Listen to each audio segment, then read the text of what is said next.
Olá, sou Jorge Albuquerque, licenciando em História pela Unirio. Seja você muito bem-vinda, bem-vindo à minha videoaula. Primeira vez que eu gravo uma aula e a coloco numa rede social. Como toda novidade, você notará elementos de ansiedade e insegurança, como passar o dedo no nariz, coçar a cabeça, gaguejar sobre um assunto. Portanto, um produto amador. Eis a necessidade de políticas educativas, principalmente aquelas voltadas para a formação continuada de professores, para a profissionalização desse ambiente, para o treinamento e a eficácia desse meio de comunicação dentro dessa nova realidade para a transmissão e recepção de conhecimento. Para isso, não basta somente trazer um ambiente da sala de aula para este ambiente. São dois espaços distintos, mas que podem perfeitamente dialogar. E também contribuir, pois eu trago para cá agora 4 grandes companheiros meus em salas de aula. Salas de aula, no caso, da Escola Municipal Ossino da Fonseca, na Tijuca, na cidade do Rio de Janeiro. Uma oportunidade de experiência profissional propiciada pelo CEDERJ, pelo estágio supervisionado, e que na escola eu tive a orientação do professor de História Rodrigo Balesteiro, mestre em Educação, mestre em História, que sob um olhar muito crítico, mas também bastante atencioso, soube também ser compreensivo quando eu comecei a dar aula percorrendo a sala, buscando a atenção do aluno para o conteúdo programático, utilizando sempre bastante o lúdico, o audiovisual, os jogos, tanto na aula quanto na avaliação. Mas, afinal de contas, quais são esses meus grandes companheiros? Primeiro, o meu óculos. Segundo, o meu tablet, peça essencial do meu planejamento de aula e uma forma de mostrar para o aluno que a história não é decoreba, é sim anotação, muito estudo e havendo a necessidade, por exemplo, de prestar uma avaliação quantitativa, qualitativa, fazer sim a memorização.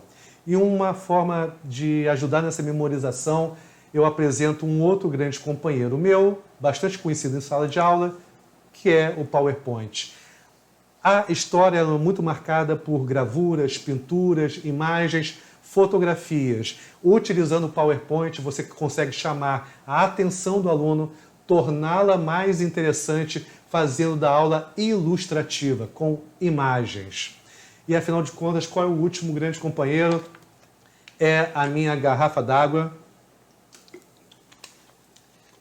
Eu costumo falar demais, uma aluna já até me chamou de alto-falante ambulante. Peço licença para posicionar o meu mouse no PowerPoint, dizer que, entrando na aula propriamente dita, que visa apresentar e discutir muito rapidamente, devido ao tempo ser muito exíguo, o projeto final para a última fase do estágio supervisionado, que no caso é uma proposta de uma atividade pedagógica. A minha atividade pedagógica escolhida é antirracista.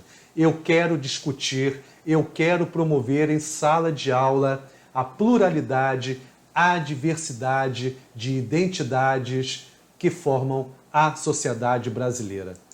E porque a saída contra o racismo em sala de aula e, portanto, na sociedade, porque o cidadão é formado dentro de sala de aula, é uma escola antirracista.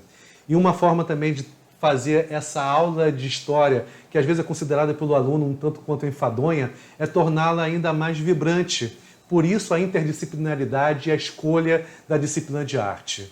E dentro de um tema, História e Cultura Afro-Brasileira. Portanto, essa atividade pedagógica irá gerar um grande evento.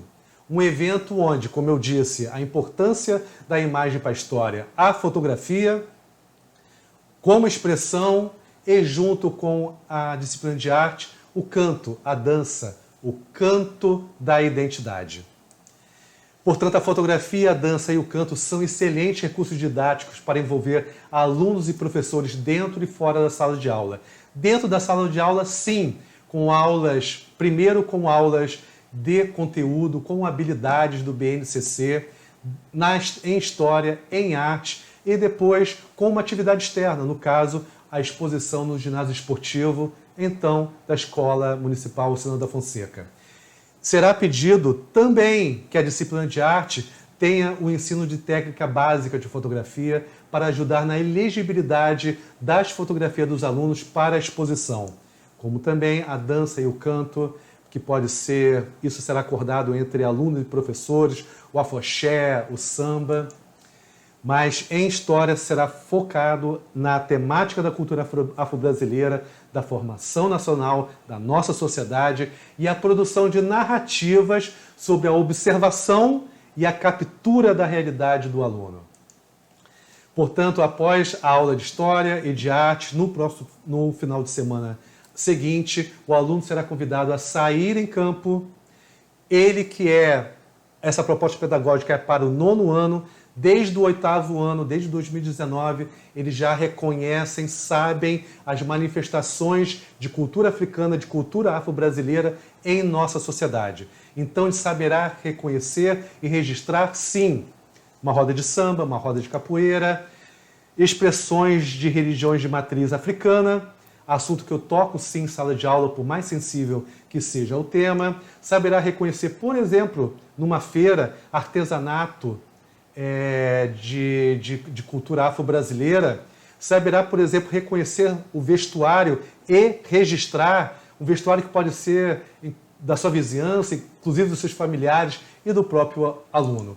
Após esse final de semana, na próxima aula de História, que começará sendo exibido o curta-metragem Vista Minha Pele, produção do MEC, de 24 minutos, do mesmo diretor de A Negação do Brasil, um filme sobre identidades formativas nacionais, mas que nesse caso, Vista Minha Pele, é muito mais adequado abordando esse tema para uma turma do ensino fundamental.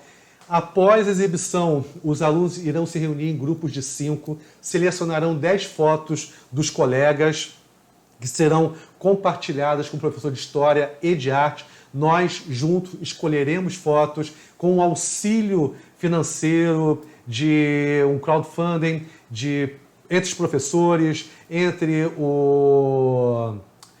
quem se interessar. Iremos ampliar essas fotos, emoldurá-las, colocá-las em exposição no ginásio esportivo, em uma data previamente marcada com a direção, que nessa data serão convidadas todas as turmas, professores, a própria direção, os funcionários, os pais e membros da comunidade para participar. Enfim, uma grande celebração. Enquanto estiver acontecendo o canto, a dança, o samba, o afoxé, os alunos lá interagindo, haverá também a exposição de fotografias com acompanhamento de um representante de cada grupo, fazendo narrativas e ilustrando aquelas fotos. Os pais também serão convidados a levar culinária afro-brasileira como feijoada, vatapá, enfim, uma exposição que na verdade é uma grande celebração da identidade, no caso da identidade africana, da cultura afro-brasileira em nossa sociedade. A segunda parte dessa aula, ela visa dar um pequeno extrato daquilo que, em disciplina de História, será passado aos alunos. Meus caros alunos, sejam bem-vindos. Vocês já conhecem, desde 2019, quando eu lecionei sobre a Lei 10.639, de 2003, então, uma das primeiras políticas públicas de educação do recém-eleito governo do presidente Luiz Inácio Lula da Silva, que estabelecia a exigibilidade, tanto na rede pública quanto na rede privada de ensino, o estudo da história da África, que mais tarde, 5 anos depois, em 2008, seria, entre aspas, aperfeiçoada pela 11.645, que também estabelecia o ensino da cultura indígena. Bem, vocês se lembram muito bem que no início dos tempos desse planeta havia um grande continente chamado Pangeia, que através de milhões de anos foi se fragmentando através de fenômenos, por causa de fenômenos geológicos, resultando nesses continentes que nós conhecemos hoje. Mas vocês também conhecem muito bem essa foto, sabem reconhecer que o contorno oceânico do Brasil, desse lado oriental da América Latina, se encaixa perfeitamente no contorno oceânico do lado ocidental da África. Portanto, a América e a África estão unidas, tendo como ponto de interseção o Brasil. Vocês também sabem muito bem que o Homo sapiens, ele surge no continente africano, berço da humanidade, também local da diáspora humana que segue depois para o Mediterrâneo, chegando ao que seria hoje a Europa, passando pelo que seria hoje em dia o Oriente Médio, a Ásia e chegando finalmente nas Américas. Como berço da humanidade, então, teria surgido, sim, nela as grandes primeiras civilizações. E uma delas, vocês se lembram muito bem, que é o Egito Antigo. Mas não bastou somente o Egito Antigo. O continente africano ainda produziu grandes impérios, grandes reinos, como o Império do Mali, o Reino de Gana, as cidades culturalmente florescentes como as iorubás, que influenciarão muito a nossa cultura afro-brasileira. Entretanto, é um continente que teve, pela sua diversidade de impérios, muitos conflitos. E um dos grandes sinais, manifestações desses conflitos, era a subjugação, em alguns casos, da população dos reinos vencidos como escravizada para os impérios vencedores. Algo que foi aproveitado quando, na expansão marítima, principalmente de Portugal e Espanha, ao começo da colonização na África, primeiro através de formalização de comércio, de rotas comerciais, por volta do século XV e XVI, onde parte daquela população escravizada pelos grandes impérios serviu depois como moeda de troca de interesses e que, principalmente Portugal e Espanha, iriam depois transportá-la para suas, então, colônias nas Américas, para servir de mão de obra gratuita. Bem, esse período é conhecido como colonialismo, mas ainda o que veio a deteriorar mais o continente africano, a sua sociedade, a sua cultura, é quando os impérios europeus não mais se restringiam a fazer tratados comerciais, mas sim agora a ocupar territorialmente a África, a fazer uma repartição dela.